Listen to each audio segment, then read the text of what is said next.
Super Smash Bros. Ultimate. A game that offers a little something for everybody. With a variety of movesets, strategies, and playstyles spread over 74 characters, the possibilities of unique matches while playing online or locally with friends is endless.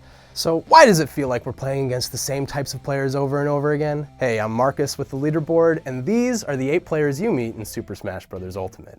The competitive player. I really can't understate the sheer amount of content crammed into Smash Ultimate. From the crazy stages, to game-changing assist trophies, to epic final smashes, there's enough here to keep any gamer mesmerized for days. It's a real shame that these players will never experience any of it. To the competitive player, Smash Bros. Isn't a mere game, it's a lifestyle. Items? Never. Smash meter? What's that? Stamina match? Don't make them laugh. The competitive player wouldn't dare dream of using a fighter below the top tier, and will likely judge you if you do so. It's one thing to run into these types of players online, but we all know that one friend we invite over to a big Smash get-together who ends up being the competitive player. Despite a room full of people eager to play, they insist on 1v1 matches, perhaps requesting silence for concentration.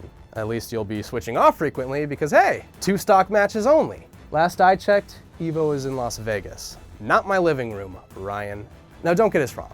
The competition in Smash is partly what makes it so fun. I just think that the competitive player isn't just looking for fun in their Smash experience. They're also looking to trounce anyone foolish enough to main Little Mac. It's fine if you prefer to approach your Smash battles with a serious attitude. Just remember, at the end of the day, this is a game where an electric mouse is brawling an Italian plumber from Brooklyn and a yellow ghost-eating sphere man. The Showoff. Say goodbye to your last shred of confidence, because these players don't even have the decency to take you seriously. The Showoff's almost always better than you and knows it, and they want you to know it too. They might suddenly dive off of the edge and self-destruct at the beginning of the match, leaving you nice and confused before brutally taking you out. Or they'll dodge every single one of your attacks and use a taunt at every opportunity, leaving you scrambling around the stage like a fool. I still hear "show me your moves" in my nightmares. The Showoff is usually choosing random as their fighter every single match, just to demonstrate that they can kick your butt with anybody. We get it. You're better than us. You've mastered the complexity of everyone from Mario to Isabelle. You'll probably even master Piranha Plant the moment it comes out. Now we should be more upset at the sheer disrespect of choosing random, but honestly, I shudder to think of the Showoff's abilities if they were using their main. Every now and again, you'll find an overzealous Showoff whose confidence backfires. Perhaps they underestimated your abilities and went on autopilot, or the other opponents formed an alliance to end their showy rule of tyranny. Sadly, this doesn't happen to heal our battered egos.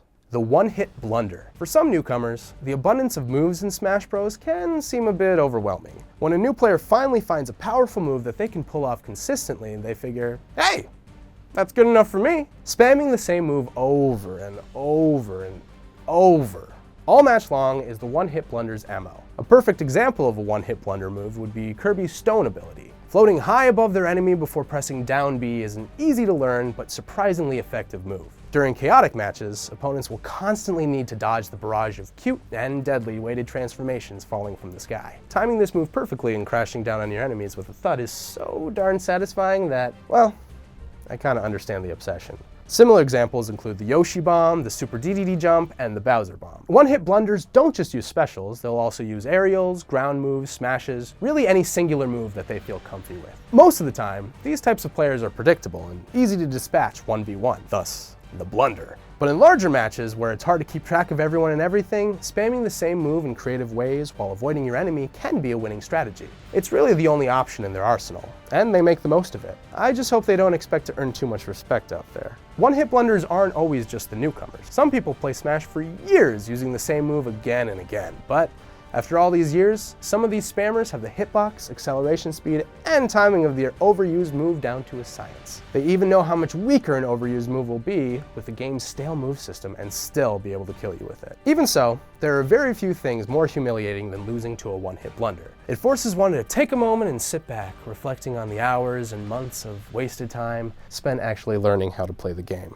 Is this controller broken or the Jahn? For some, losing due to a lack of skill or proper strategy is simply impossible. No, you see, it was the controller that caused me to be the first one out of the match, you guys, I swear. Input lag seems to be an epidemic for these players, or so they claim. They blame every missed recovery, failure to dodge, or mistimed smash on what's in their hands and not the hands themselves. These players are especially infuriating when critiquing a brand new GameCube controller. Do they even understand the sheer blasphemy of critiquing the greatest controller ever conceived by humankind for their subpar smash skills? I guess the comfortable layout and responsiveness of that beauty just isn't enough for this special breed of whiner. With all the complaints, you'd think that they're controlling their fighter with the TV remote. Sorry, Wii lovers. Now, the excuses aren't always limited to the controller. Sometimes it's an obstructed view or some other sort of elaborate outside interference. Perhaps the sun got in their eyes during your midnight hour of gaming. Or the room isn't the right temperature. Oh, their hands are too cold. Other times, it was the stage's fault, because stage hazards seem to only be a disadvantage for their fighter. And if items are being used, forget any chance of tranquility. You'll be hearing cheap so much, you'll think a family of chicks just hatched on your couch. How many times do we have to tell these players? Please, no Johns. The Joy-Con artist. On the other hand, the Joy-Con artist is a player you'll never hear complaining. They can kick butt using any type of controller. Now, these players shrug off the hype surrounding the GameCube controller and are perfectly satisfied using the Joy-Con. The Joy-Con is a truly amazing, versatile controller with plenty of impressive features. But this control scheme is brand new to Smash. Somehow, the Joy-Con artist can still completely stomp players who have been mastering the GameCube controller for close to 2 decades. Joy-Con artists have a history of being a jack of all controllers. In Brawl, they were happy to use the Wii Remote, the Wii Remote nunchuck combo, and the classic controller interchangeably without any drop in skill. While playing Smash 4, the Joy-Con artist probably got a kick out of using the Wii U gamepad, or even their Nintendo 3DS. And we mean like a regular 3DS, not a 3DS XL. That thing is not made for massive hands. The Joy-Con artist could use a Nintendo 64 controller if an adapter is ever released for Ultimate. Some would say that the Joy-Con artist is a bit of a show-off with all that versatility. Honestly though, they always seem to save the party, since I never have quite enough GameCube controllers for everyone. And someone's always got to take one for the team. But instead of creating another disgruntled Jahn, the Joy-Con artist happily uses whatever scraps we have left over. These players would probably be totally fine using the Donkey Konga bongos if that's all we had. They'd probably wipe the floor with us GameCube elitists too. The heavy hitter. I have a feeling this type of player is a big fan of giant monster movies. The heavy hitter only ever remains a super heavyweight fighter. Now, this includes Donkey Kong, Ganondorf, Charizard, Incineroar, Ridley, King Dedede, King K. Rool, and the heaviest king of all, Bowser. Now, these fighters are slow and supposedly less mobile than the rest of the roster. How come I can never seem to land a hit on any of these heavy experts? Unfortunately for us, the heavy hitter has mastered these larger-than-life characters. They can use their sluggish but powerful abilities to completely neutralize any speed advantage you thought you had.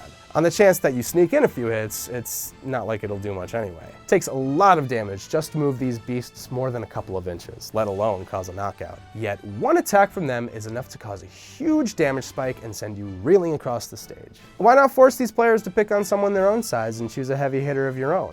Good luck. Unless you've somehow mastered the maneuverability of these tanks like the heavy hitter has, you'll feel absolutely lead-footed in comparison. It takes a lot of practice to properly control these behemoths. But the heavy hitter's love of curves makes all their training well worth it. The Showstopper. Winning just isn't enough for some players. They need to claim victory with an extra flair of style. The Showstopper is the type of player that insists on knocking out their opponents in a flashy way. The most common examples are with the charged special ability. This includes Donkey Kong's Giant Punch, Samus's Charge Shot, and of course, Wii Fit Trainer's Sun Salutation. A skilled Showstopper might even try to repeatedly finish their opponent with Ness's self-launching PK Thunder. That poor kid. The Showstopper will build up your damage percentage quickly, then immediately change pace and strategy to knock you out with a crowd-pleasing finisher. Seeing those slow-motion, zoomed-in kill cameras with a Showstopper is a thing of beauty. Skilled players can take advantage of this overconfidence, however. These moves often leave the Showstopper vulnerable if they miss, so that's your chance to yank them out of the limelight. But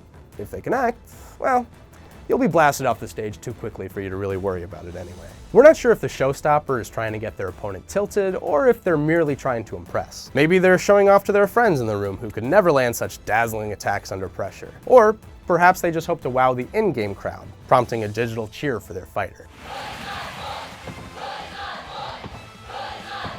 The Cheese Whiz. If the Showstopper gets you riled up with their flashy finishes, the Cheese Whiz will truly make you rage. Now, these players have figured out the cheapest, most ridiculous ways to quickly destroy both your stock and any enjoyment you might have had. Some Smash fighters have quite the appetite. There's no more helpless feeling than being swallowed up by a King Dedede or a Kirby, only to be spat out at the bottom of the screen with little chance of recovery, like an old flavorless stick of gum. If a Cheese Whiz has stock to spare, they might just try to self-destruct using these types of abilities to take you out with them. The Cheese Whiz has been around for a while. I'm sure you remember your fighter flailing around in sheer panic as Donkey Kong first used his cargo throw back in the N64 days.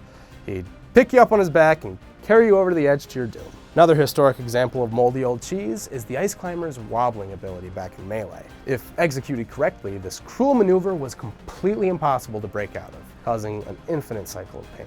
Thankfully, wobbling is gone, but only time will tell what new cheesy maneuvers will be discovered in Ultimate. Make sure to keep some solid ground below you against a Cheese Whiz. Skilled players often take advantage of competitors playing off the edge with a well-timed spike or spamming projectiles to keep you away from safety. Yes, I understand that proper edge guarding strategy is essential for high-level Smash play, but it just feels so cheesy. I was just really hoping to make it past 10% damage before losing a stock. Let us know some players you've met that we may have missed. I'm your host Marcus with the Leaderboard. For more Smash, check out 107 Facts about Super Smash Bros. And stay tuned for 107 Facts about Super Smash Bros. Ultimate. And for more videos about your favorite games, don't forget to subscribe to the Leaderboard, your home for video game facts.